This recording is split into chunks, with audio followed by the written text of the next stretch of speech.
తాకట్టులో ఉన్న బంగారాన్ని విడిపించి ఆ రోజున్న మార్కెట్ ధర కట్టి మిగిలిన డబ్బును మీకు అందిస్తుంది కొమ్మూరి గోల్డ్. నమస్కారం గురువు గారు. శ్రీమాత్రే నమః. లలిత సహస్రనామం గురించి ఒక్కొక్కరు ఒక్కొక్క విధంగా చెప్తూ ఉంటారు సార్. మీరు కూడా ముఖ్యంగా అమ్మవారి ఉపాసకులు, నిత్యం పారాయణం చేస్తూ ఉంటారు. మీ అనుభూతి ఎలా ఉంటుంది? అదేవిధంగా కొంతమంది ఈ వేదిక ద్వారా చూసిన వాళ్ళు కూడా కొంత ఆధ్యాత్మికంగా జీవితం గడపాలనుకునేవారు కూడా లలిత సహస్రనామం చదువుతూ ఉంటారు. కొంతమంది నేను స్వయంగా చూశాను, ప్యాకెట్లో లలిత సహస్రనామం చిన్న బుక్ పెట్టుకొని కూడా ఉంటున్నారు. అసలు ఈ అమ్మవారి నామాలు జపించడం వల్ల కలిగే మనకు ఎలాంటి అనుభూతి కలుగుతుంది? ముఖ్యంగా మీ అనుభవం ఎలా ఉంటుంది? మీరు కూడా లలిత సహస్రనామం ప్రతిరోజు చదువుతారా? ఏంటి అసలు? ప్రతిరోజు పూజలో లలిత చేసుకోకుండా ఉండదండి. ఒకవేళ బయటకి ఎక్కడికైనా వెళ్ళినా కూడా అక్కడే కూర్చొని కూడా చేస్తానని లలిత అనేటువంటిది. అది అమ్మవారి అనుగ్రహం, మనం చేసేది కాదు. అమ్మవారు చేయించుకుంటుంది మన మీద దయతో. అంతే.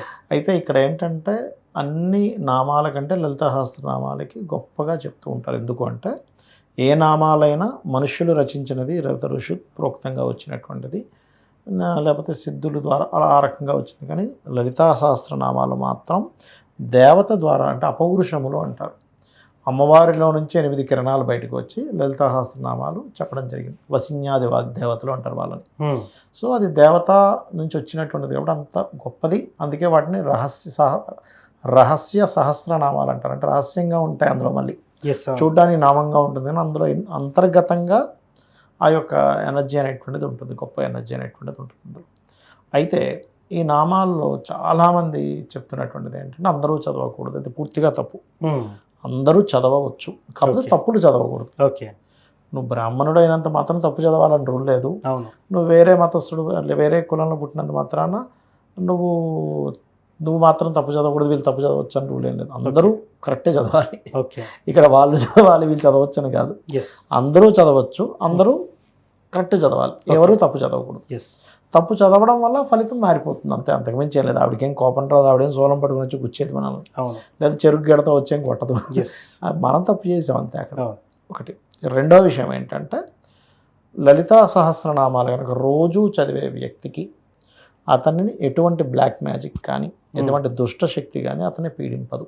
ఎందుకు అంటే అమ్మవారి యొక్క ఆవరణలో ప్రత్యంగర అనేటువంటి అమ్మవారు వస్తుంది. ఎవడైనా అతని మీద ఎవరైనా సరే బ్లాక్ మ్యాజిక్ చేద్దాం అనుకుంటే, ఓకే, రోజు లలిత చదువుతూ ఉంటే కొంతకాలానికి ఒక స్ఫురణ స్టార్ట్ అవుతుంది వాళ్ళకి. ముందుగా జరగబోయే అంశం వాళ్ళకి తెలియడము, ముందుగా ఈ ప్రమాదం వస్తుంది అనగానే వాళ్ళంతటా వాళ్ళకే అది విరమించుకోవడం, ఇలాంటివి జరుగుతాయి. ఓకే. లలితను. అయితే మనం లలితనే కాదు, మనం ఏదైనా ఒక దేవతా మంత్రాన్ని లేకపోతే లలితా సహస్రనామాల్లోనూ ఒక నామం తీసుకొని జపం చేస్తున్నాం. ఇప్పుడు ఉద్యోగానికి ఓం మాణిక్య ముకుటాకార జానుద్వై విరాజితాయ నమః, సంపదకి ఓం సంపత్కరీ సమారూఢ సింధురపురజ సేవితాయ నమః, ఓం ధర్మాధ్యక్ష ధనాధ్యక్ష ధనధాన్య వివర్ధిని నమః. అదేవిధంగా ఆరోగ్యానికి ఓం సర్వవ్యాధి ప్రశమని సర్వమృత్యు నివారిణి అగ్రగణ్య చింత్యరూప కలికల్మషనాశిని నమః. ఇలాగా చాలా ఉన్నాయి అందులో. మీరు ఒక నామం తీసుకొని చేస్తూ ఉన్నారు. అలాగా చేయగా చేయగా చేయగా ఏమవుతుందంటే ఫస్ట్లో, అంటే ఈ నామాలైనా అమ్మవారికి సంబంధించిన ఏ నామం మీరు చేస్తున్నా మీరు శాంభవి ముద్ర అంటారు. ఓకే. అంటే ఇలా మీ దృష్టి అంతా ఇక్కడ వెళ్ళిపోయింది. శాంభవి ముద్ర అది వేసుకొని నాలిక పైకి పెట్టుకొని చేయాలి ఇలా. ఓకే. ఇలా చేసేటప్పుడు ఏమవుతుందంటే మీకు కొంచెంసేపటికి ఒక ఎనర్జీ ఇలా పట్టుకున్నట్టుగా అనిపిస్తుంది. ఓకే.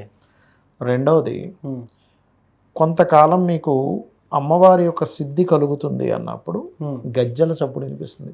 ఓకే. చేసేవాళ్ళకి గల్ గల్ గల్ గల్ అని.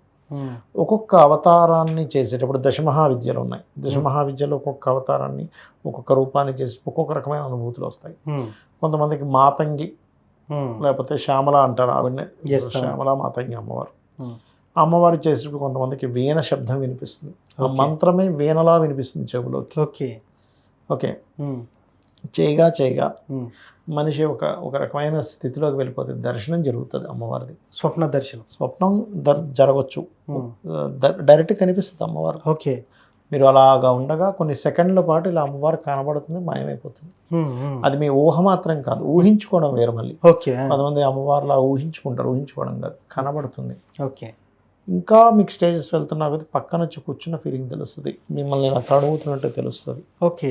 సీరియస్గా ఓకే. ఎదురుగా ఇలా ఉన్నట్టు తెలుస్తుంది, పక్క చుట్టూ తిరుగుతున్నట్టు అనిపిస్తూ ఉంటుంది. మీరు ఆ సమయంలో మీ యొక్క స్థితి అమ్మ అనే భావంతోనే ఉండాలి. ఓకే. అమ్మో దేవత వచ్చేసింది, బాబోయ్ ఏదో అయిపోతుంది. అదే సార్, కొంతమంది చాలా భయపడతా ఉంటారు. సాధన పొందిన వ్యక్తుల్లో కూడా ఫర్ ఎగ్జాంపుల్ 100 మంది సాధన చేస్తే దాంట్లో 90 మంది అమ్మవారే ఉంది అని అనుకుంటారు. మిగతా 10 మంది భయాందోళనకు గురవుతారు. అమ్మో నాకు ఎట్లనో అయిపోతుంది, అంత వింత వింతగా జరిగిపోతుంది అనే భ్రమలో ఉంటారు. భ్రమలు, మరి భయాలు. అట్లాంటప్పుడు ఏం చేయాలంటే వాళ్ళ జన్మజాతకంలో భ్రమయోగాలు ఎక్కువగా ఉంటాయి. అంటే భ్రమలు ఎక్కువ పడుతుంటారు. అది పూజనే కదా, ఏదైనా భ్రమే. అలా భ్రమలు పడేటువంటి యోగాలు చంద్రుడు పాడవుతాడు వాళ్ళకి.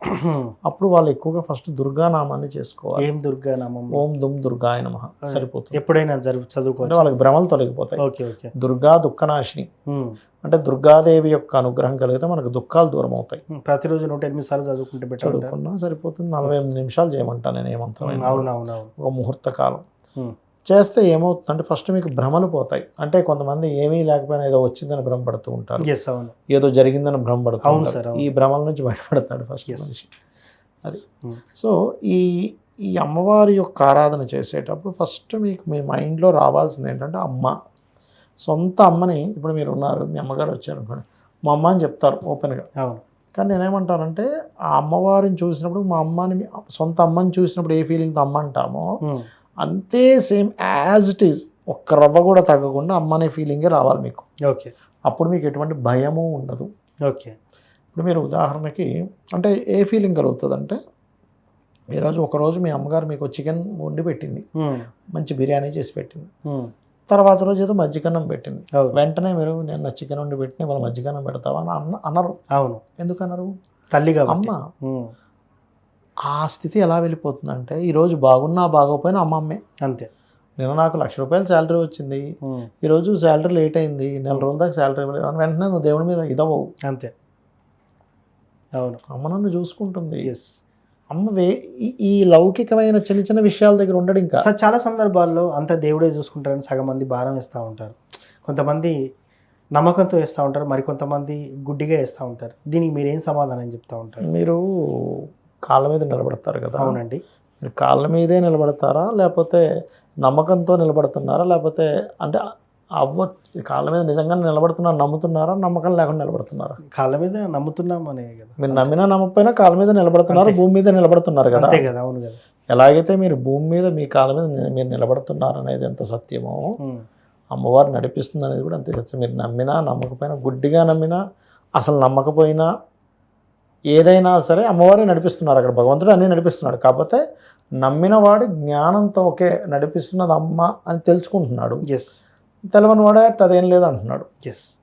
నేను అనేది ఏంటంటే నీ మటుకు నువ్వే బ్రతికేటట్టయితే నువ్వు చచ్చిపోయిన తర్వాత ఎందుకు బ్రతకట్లేదు నువ్వు? అంతే కదా మరి. ఇక్కడ ఏంటంటే శాస్త్రం తెలిసిన వ్యక్తి, అంటే మెడికల్ తెలిసిన వ్యక్తి ఈ క్రిములు అంటే శుభ్రంగా చేయగడుక్కుంటాడు. మెడికల్ గురించి తెలిసిన వ్యక్తి క్రిములు ఉన్నాయని తెలుస్తుంది. ఏమీ తెలియని వాడు ఏం చేసుకోడు. మనకు అనిపించవచ్చు అదేంటి శుభ్రంగా చేయి కడుక్కున్నవాడు బాగానే బతుకుతున్నాడు, కడుక్కోకుండా తినేవాడు బాగానే ఉన్నాడు కదా అంటే అది లాంగ్ టర్మ్లో ఎక్కడో ఇబ్బంది ఇవ్వచ్చు. అక్కడ శుభ్రంగా చేయి కడుక్కున్న వాడికి బాగుంటుంది. అలాగే పరమాత్మ మీద పరమాత్మ నడుపుతుందనే నమ్మకంతో ఉంటున్నాం, భారం కాదు. అక్కడ పరమాత్మే నడుపుతున్నాడని ఒక స్పష్టతతో బతకడం వేరు, ఇదంతా ఏం లేదు నేనే గొప్పవాడిని అనుకోని బ్రతకడం వేరు. నువ్వే గొప్పవాడివి అయితే నువ్వు అనుకున్నంతకాలం బతకాలి, ఎందుకు బతకట్లేదు? అంతే కదా. నువ్వే గొప్పవాడిపోతే అన్ని నీ ఆధీనంలో ఉండవు, ఎందుకు ఉండట్లేదు? అదే కదా. సో ముఖ్యంగా మీ లైఫ్ స్టైల్ ఎలా ఉంటుంది సార్? ఒక 1 minute చెప్పండి. అమ్మవారిని నిత్యం స్మరిస్తూ ఉంటారు కదా, మీకు కూడా జరిగేది జరగబోయేది ఎంతోమందికి జాతకాలు కూడా చెప్తూ ఉంటారు. కొన్ని సందర్భాల్లో మీ ఆడియో ఫుటేజ్ కూడా నేను విన్నాను.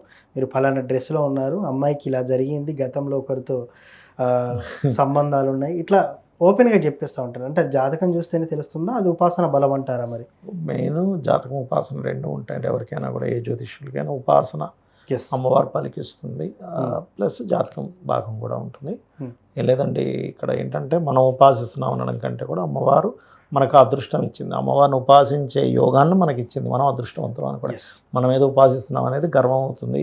పొద్దున్నే 4 గంటలకు లేవడం నా దినచర్య అయితే. అంతే. లేచి చక్కగా యోగా ఏదో చేసుకుంటాం ఒక అరగంట సేపు.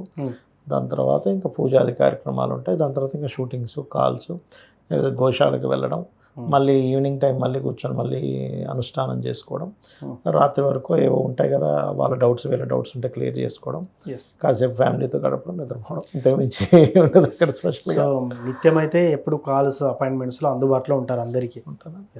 థ్యాంక్ యూ గురువు గారు. శ్రీమాత్రే నమః. సో చూశారు కదా, లలిత సహస్రనామం ప్రతిరోజు చదవడం వల్ల కలిగే ప్రయోజనాలు ఏంటి, గురువు గారు నిత్య పారాయణం చేస్తూ ఉంటారు.